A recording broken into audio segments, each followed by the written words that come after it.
Halo, salam e-commerce dengan Dr. Hendra. Hari ini kita mempelajari tentang modal dan konsep bisnis e-commerce ya.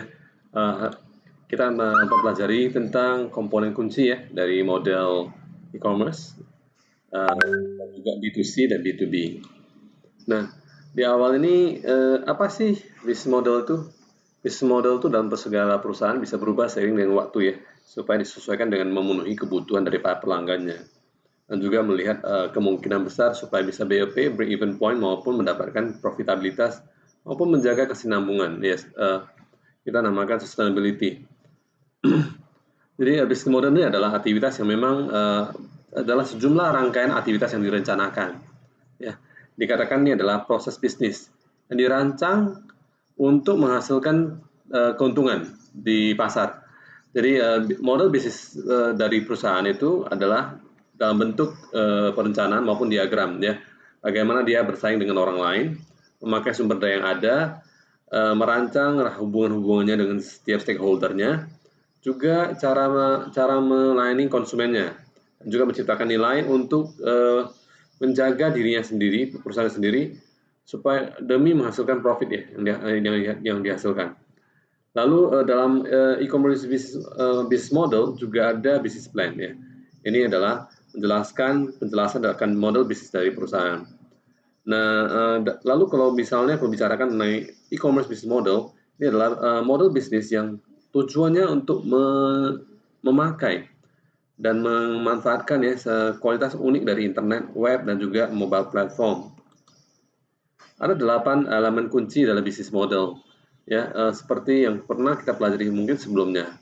Tidak ada standar dalam model bisnis dalam sebuah industri maupun dalam target pasar dalam sebuah industri.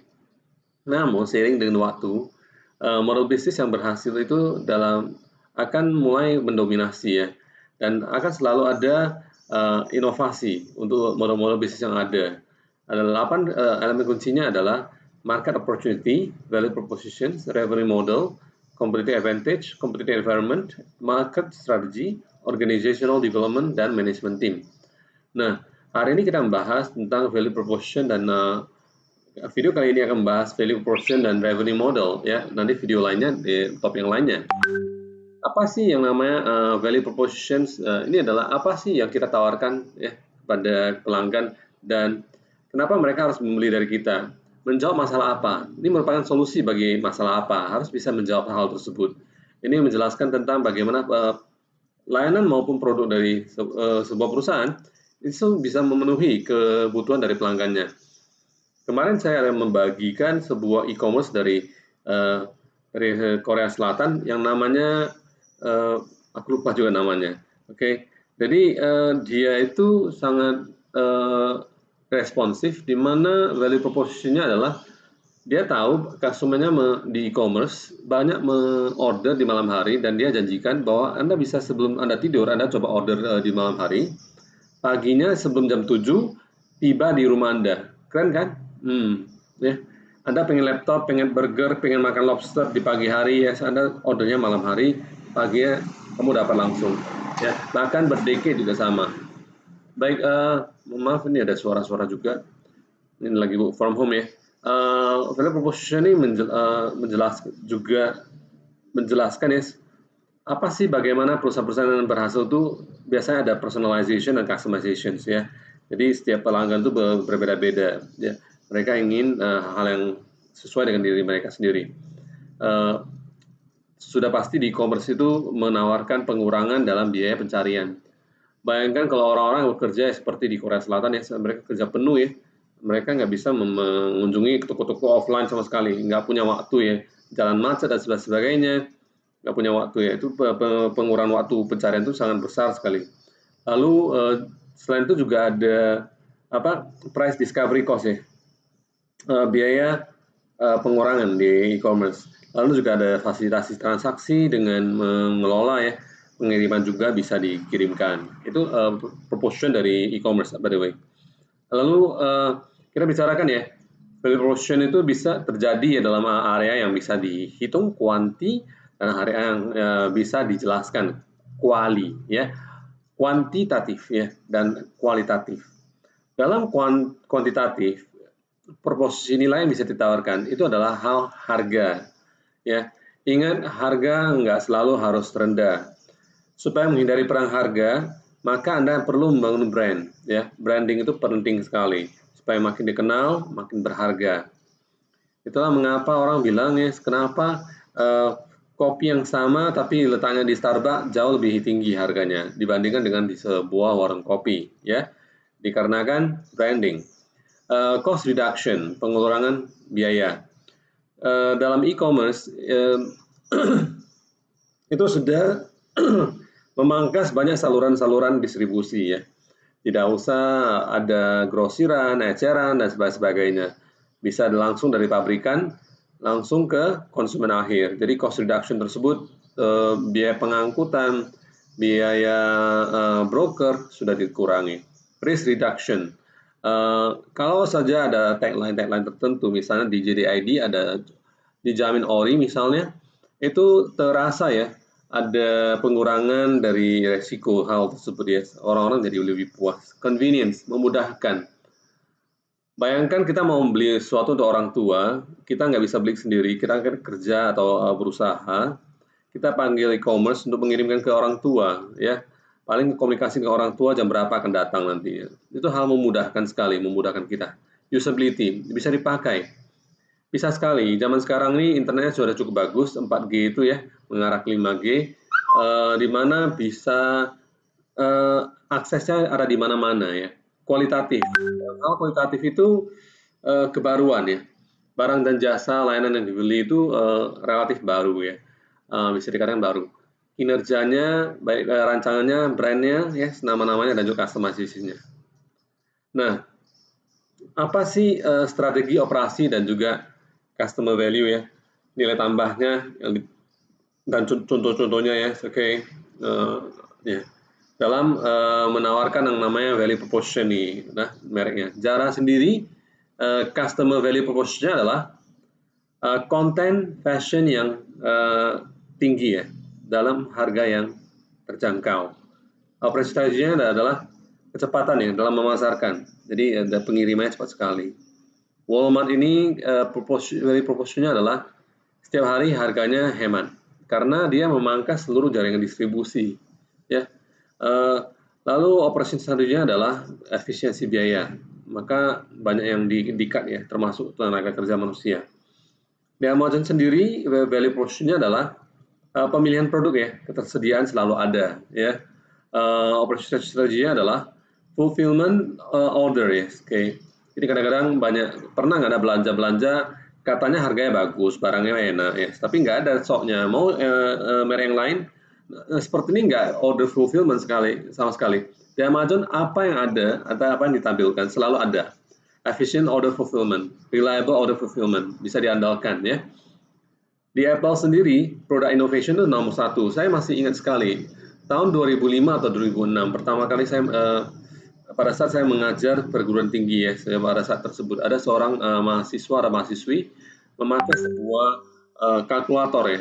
Saya kira itu kalkulator ya, karena itu touchscreen. Dulu kan nggak ada touchscreen ya. Itu rupanya produk Apple. Itu betul inovasi yang sangat luar biasa sekali ya awalnya tersebut. Sampai sekarang juga iya. Karena Apple termasuk produk-produk yang susah dijebol oleh virus ya. Lalu operasi strateginya seperti apa?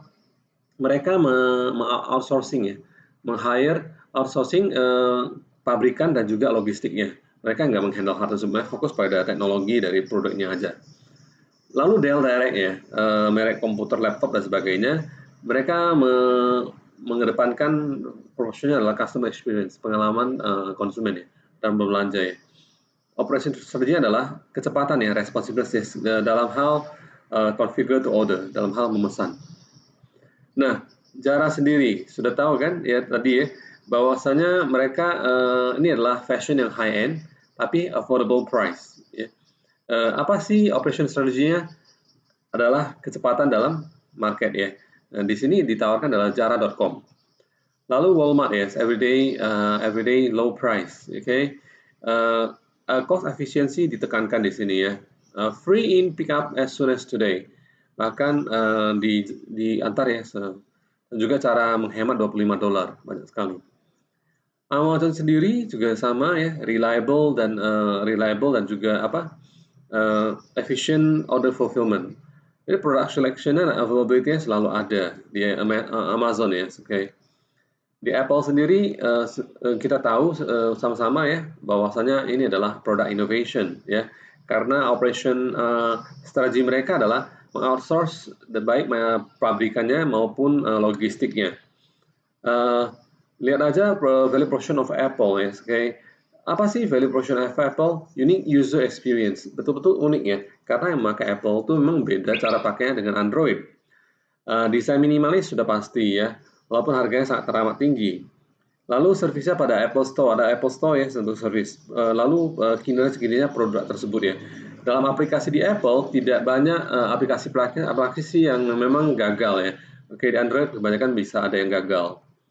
Lalu juga Dell itu juga memanfaatkan customer experience ya. Mereka bisa setelah membeli pun bisa dibantu sampai cara-caranya ya, case study dan sebagainya. Itu ada di website mereka, techdirect.dell.com ya. Hal kedua yang bicarakan hari ini e-commerce business model adalah revenue model. Itu kan bicarakan mengenai uang. Revenue itu kan keuangan ya, penghasilan ya, model penghasilan. Cara dapat duitnya gimana? Jangan kita tawarkan tanpa memberikan penghasilan, itu tidak akan sustainable ya. Supaya sustainable bisa bertahan berlangsung lama, maka perlu adanya revenue model yang sangat bagus ya.